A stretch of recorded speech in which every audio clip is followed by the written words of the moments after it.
திருவள்ளூர் மாவட்டம் பள்ளிப்பட்டு சார் பதிவாளர் மோகன்ராஜின் காரில் இருந்து 11 லட்சம் பறிமுதல் செய்யப்பட்ட நிலையில் லஞ்ச ஒழிப்புத்துறையினர் அவரது வீட்டில் தொடர் சோதனையில் ஈடுபட்டுள்ளனர். இது தொடர்பான கூடுதல் தகவல்களை எமது செய்தியாளர் சுதாகர் வழங்க கேட்கலாம். வணக்கம் சுதாகர், அவர் மீது ஏதேனும் வழக்கு பதிவு செய்யப்பட்டிருக்கிறதா? கூடுதல் விவரங்கள். வணக்கம் திவ்யா. திருத்தணி அடுத்த பள்ளிப்பட்டு சார் பதிவாளர் அலுவலகத்தில் பணியாற்றிய சார் பதிவாளர் ஸ்ரீதர் என்பவர் கடந்த சில நாட்களுக்கு விடுப்பில் சென்றிருக்கிறார். இதனால் பேரம்பாக்கம் சார் அலுவலகத்தில் பணியாற்றிய மோகன்ராஜ் என்பவரை பள்ளிப்பட்டு சார் பதிவாளர் அலுவலகத்திற்கு பொறுப்பு சார் பதிவாளராக நியமிக்கப்பட்டிருக்கிறார்.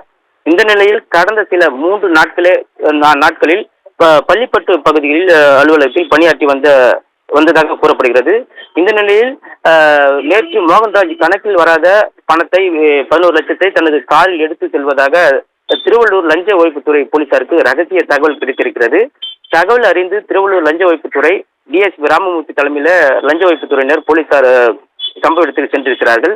அதற்குள் மோகன்ராஜ் அலுவலகத்தில் இருந்து சென்று விட்டார். பின்னர் அவரை பின்தொடர்ந்த லஞ்ச ஒழிப்புத்துறை போலீசார் அப்போது குமரராஜப்பேட்டை கிராமத்தில் உள்ள பெட்ரோல் பங்கில் மோகன்ராஜ் பெட்ரோல் போட சென்ற போது லஞ்ச ஒழிப்புத்துறையினர் சுற்றி வளைத்து பிடித்திருக்கிறார்கள்.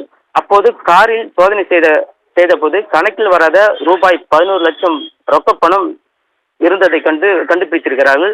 உடனே அவரை பள்ளிப்பட்டு பத்திரப்பதிவு அலுவலகத்திற்கு அழைத்து சென்று கணக்கில் வராத பணம் குறித்து தொடர்ந்து நேற்று முதல் விசாரணை நடந்து வருகிறது.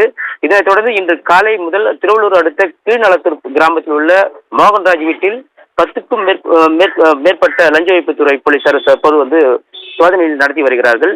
பத்திரப்பதிவு அலுவலராக பொறுப்பேற்று 3 நாட்களில் ரூபாய் 11 லட்சம் லஞ்சம் வாங்கிய பத்திரப்பதிவு அலுவலர் லஞ்சம் ஒழிப்புத்துறையினர் கையும் களவுமாக பிடித்து விசாரணை மேற்கொண்டு வரும் இந்த சம்பவம் பத்திரப்பதிவு செய்யும் பொதுமக்களிடையே பெரும் பரபரப்பை ஏற்படுத்தியிருக்கிறது.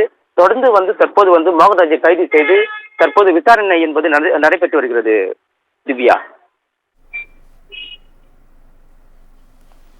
கூடுதல் விவரங்களுக்கு நன்றி சுதாகர்.